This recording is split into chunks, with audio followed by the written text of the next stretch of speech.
Hi mga kabalen! Kamusta po kayo? Mariose, for today's ganap, napakarami na naman po natin gagawin for today dahil buong araw hanggang gabi po talaga yung pag-set ko ng video. Sa araw-araw ka ba naman gagawa ng vlog? Nako, sumakit na nga yung lalamunan ko sa kaka-voice over.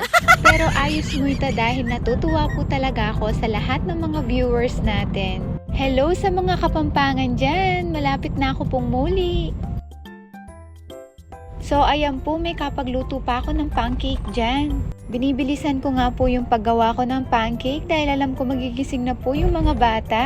Tignan niyo naman talaga yung mukha ko para talagang may kaaway ako umagang umaga. Naalala ko nga bigla dyan nung high school life ko, may nagtitinda pala ng pancake sa labas ng school. So kapag break time ko, hindi talaga pwedeng hindi ako bumili. At eto nga yung asawa ko, nagising na. Nagtataka ako bakit wala siya sa bed, sa baba na naman pala siya natulog. So after ko pakainin yung mga bata, nagbihis na din ako. Tara, samahan niyo po ako papunta sa aking trabaho. Ay nuko, inaantok pa nga ako dyan habang papunta ako ng work. Pero sige, laban lang para sa hanap buhay. Ang asawa kong hapon pa lang naghatid sa mga bata papuntang school. Kaya ito, dali-dali na din akong pumunta ng trabaho. Para naman marami tayong magawa for today. So very fast forward na po tayo, magbe-break time na po tayo sa loob ng sasakyan. Iba-iba palang lugar ang pinagbe-break time ko, minsan sa loob ng sasakyan, minsan sa restaurant, minsan sa loob ng company, paiba-iba depende sa aking mood. Madalas kasi mas masarap kasing maging mag-isa. Hindi naman sa ayaw mo sa mga ka-work mo dahil minsan kailangan din po natin ng peaceful place. Yung lunch pala natin for today ay onigiri, sandwich at juice lang. So habang kumakain pala ako, ang dami ko din nga palang iniisip dyan. Ano naman kaya ang ulam namin mamayang gabi? Parang gusto ko ng ampalaya potang bengi. Gusto kong kumain ng bitter, marami kasing bitter sa earth. Charot! Bago ko uwi ng bahay, mamamalengke muna ako para may pagkain na. Ang trabaho ko pala madalas nagsisimula ng 9 AM hanggang 5 PM ng hapon. Pero kapag ako naman na nagsusundo sa mga bata, umuwi din ako ng mas maaga. Nikilig ako pag maaga akong umuwi kasi ang dami kong nagagawa sa loob ng bahay. O balo mong balo ring masipag. Kung iisipin, ang tagal ko na din pala dito sa Japan. Umaabot na din ako ng nasa 16 years. Tapos sobrang dalang ko lang makauwi ng Pinas sa Pampanga, lalo na nung nagkaroon ako ng pamilya. Kaburi ko na nga po talagang muli. Dumarami na din talaga yung mga vlogger sa Pampanga. I hope pag uwi ko makita ko sila. Balita ko sa Pinas, nagmahal na daw lahat. Pero ang totoo, sobrang mahal din dito sa Japan. Pati sibuyas, bawang, lahat yata nagmahal na. Iba talaga tong si Japan. Yung mga bilihin tumataas, pati yung mga tax. Pero yung mga sahod, hindi nagbabago. Parang gusto ko na nga minsan magreklamo sa mga emperador nila dito. Charot! Ito na nga, fast forward, nakauwi na ng bahay at nakapamalengke na din. At ito po, nagluluto na po ako ng ampalaya. Siyempre, unahin ko po muna yung mga kailangan natin para sa pagluluto. At igigisa na po natin siya lahat. So ito na po yung ating ampalaya. Lalagyan lang po natin siya ng itlog. Long time no eat talaga ako ng ampalaya. So after ko palang magluto, sinabayan na pala namin ang paglilinis ng kitchen. Inutusan ko nga tong asawa ko na linisin itong pinakaibabaw para naman yung mga natitipon na mantika ay maalis. Dahil siya lang po yung nakakaalam sa paglilinis niyan.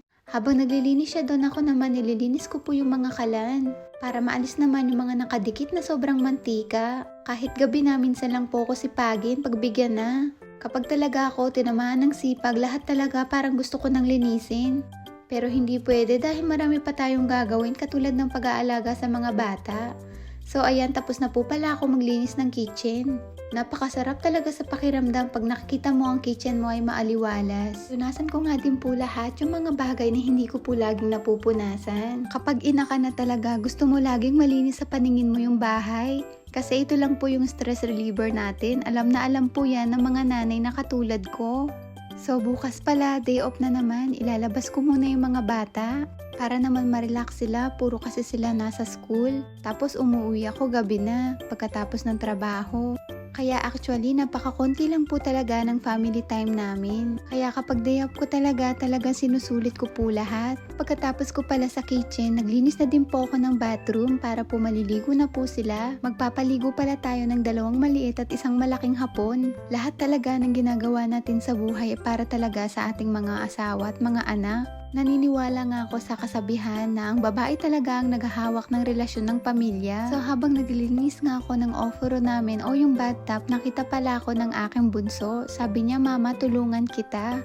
Sabi ko, "Sige, why not?" Sarap talaga ng may babae. Makikita mo talaga sa kanila na talagang ginagaya yung kanilang nanay. Maganda talaga sa babae yung marami kang alam kahit na alam mong bata ka pa lang na-explore ka na sa mga ganitong gawain. Medyo natatakot nga ako dyan, baka madulas siya pero tuwang-tuwa naman siya. Ay, ang sarap talagang maging nanay. Kahit napagod ka sa trabaho, lahat talaga gagawin mo para sa mga anak mo. Naalala ko nga nung bata yung anak ko, nung kakapanganak ko pa lang, wala pa siyang 1-year-old. As in, nung 1 taon yata ako nag-absent sa trabaho para lang alagaan. Yung tinatawag na maternity sa atin. That time, bahay palengke lang ako. Ang iniisip ko nga dati, ano ba tong pinapasok ko? Ganun pala maging ina, kailangan mo muna magtiis sa lahat ng bagay. Para lang lumaki ng maayos yung mga anak mo. Pero mas mahirap pala yung nag-aalaga ka ng bata, tapos nagtatrabaho ka ng full time.